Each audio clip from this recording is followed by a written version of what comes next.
C'est à partir de 20h, s'il n'y a pas de prolongation, bien évidemment.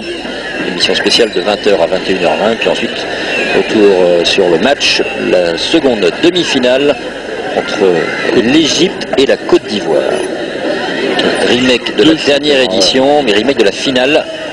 Ouais, deux superbes demi-finales, même si l'Angola était proche de l'exploit. Ouais.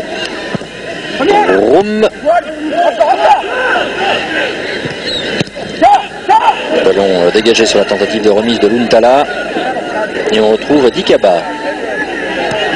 Abanda, Dikaba.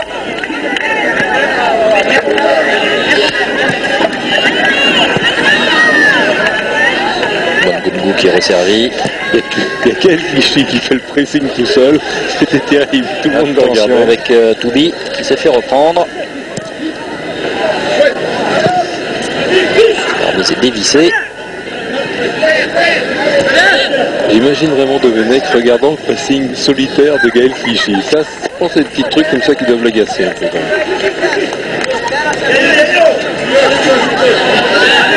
Parce que la solution, bien évidemment, c'est de le faire ensemble, hein.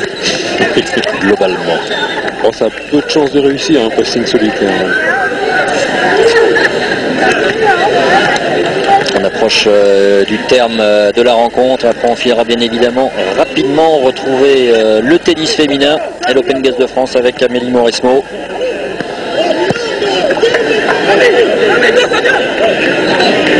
Sania.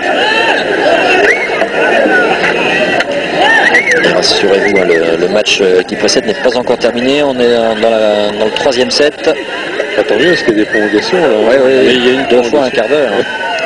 Prévenir nos amis en régie. Il faut un vainqueur ce soir. Sania avec Jérémy Ménez qui se fait contrer. Et la République démocratique du Congo qui cherche à se relancer par l'intermédiaire de Luntala. La belle feinte de prise de balle. L'appel de Toubi. Lancé par Yenga. Pas mal sortie de Lloris, bien présent. Pas mal ce qui s'est passé parce qu'il n'a pas pu jouer en première intention vers lui, il était hors jeu. Il a attendu qu'il revienne derrière la ligne défensive pour pouvoir combiner avec lui.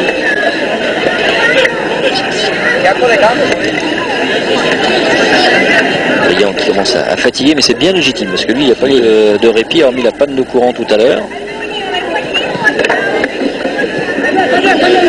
C'est un joueur qui ne calcule pas ses efforts. Hein. Sur un terrain, il adore dévorer les espaces.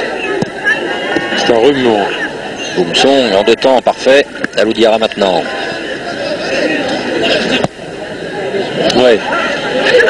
Sania, l'appel de Djibril Cissé dans un secteur qu'il aime bien. Ah, sur une touche, ça va plus vite dans le but adverse. La couverture était bonne. Elle était signée Mongungu.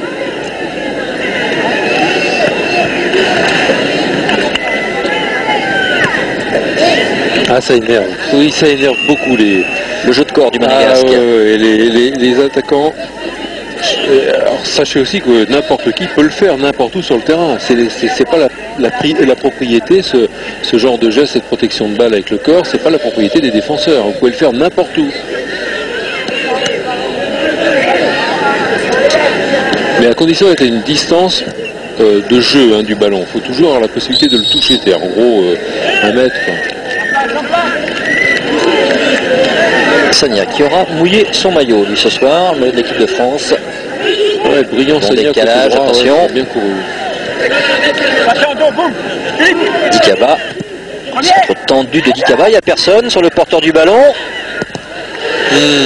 Merci Boumson, ouais. Parce que sinon Yannick Yenga était tout proche de marquer le seul but de la rencontre. Ils sont bien regardés les Dijonais, regardez, bon travail.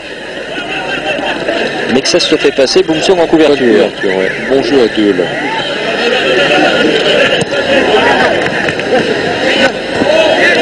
Le contre encaissé par Givet, Clichy maintenant. Roten. Cissé qui a décroché. L'appel de Ménez, mais brillant part dans l'autre sens. Dur pour Jérôme Roten, parce qu'il s'est retrouvé à jouer toute la partie, un poste qu'il sait qu'il occupera jamais en équipe de France. Donc ça doit être très frustrant finalement, parce que c'est une occasion de rater, de briller à gauche, là où il pourrait s'imposer. Il y aurait des passes décisives, avant que ce soit sur cette action par exemple. Voilà, typique. Ça aurait pu être un bon ballon. Il n'a pas eu l'occasion d'en effectuer beaucoup comme cela des services. Allez, les derniers instants de ce match amical de l'équipe de France à Prime face à la République démocratique du Congo. Il sera temps ensuite, on vous le rappelle, de basculer vers Coubertin. Et même tout était décalé, parce que même Clichy qui joue milieu gauche, c'est pas non plus là qu'il peut faire son trou. Givet arrière gauche non plus, c'est fini. Pour lui, c'est plus un central maintenant. Mexès a passé son temps à faire arrière central et arrière droit. Sagna milieu ailier droit. C'est vrai que c'est une équipe qui s'est un petit peu, au fur et à mesure du match, c'est un peu disloquée là, l'équipe de France, qui a perdu un peu ses repères de départ.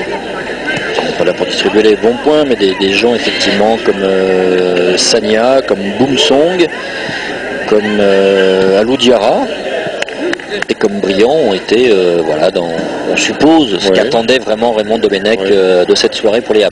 Steve Mandanda qui a eu un peu plus de boulot lui en première mi-temps, parce que Loris est très bien, mais il a quasiment rien eu à faire.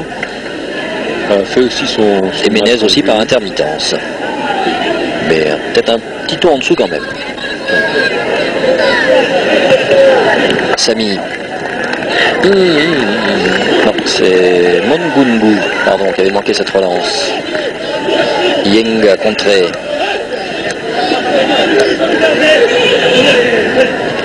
Ménez.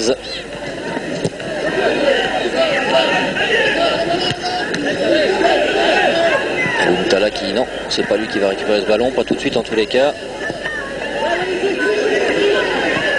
Dans la profondeur, l'intervention de Givet. Diarra, les tout derniers instants maintenant.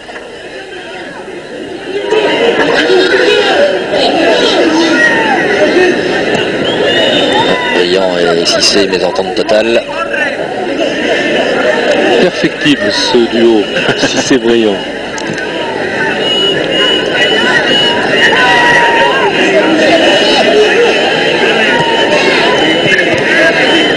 Contre de Diarra. Clichy, Gaël Clichy, peut-être avec l'autre Gaël Givet.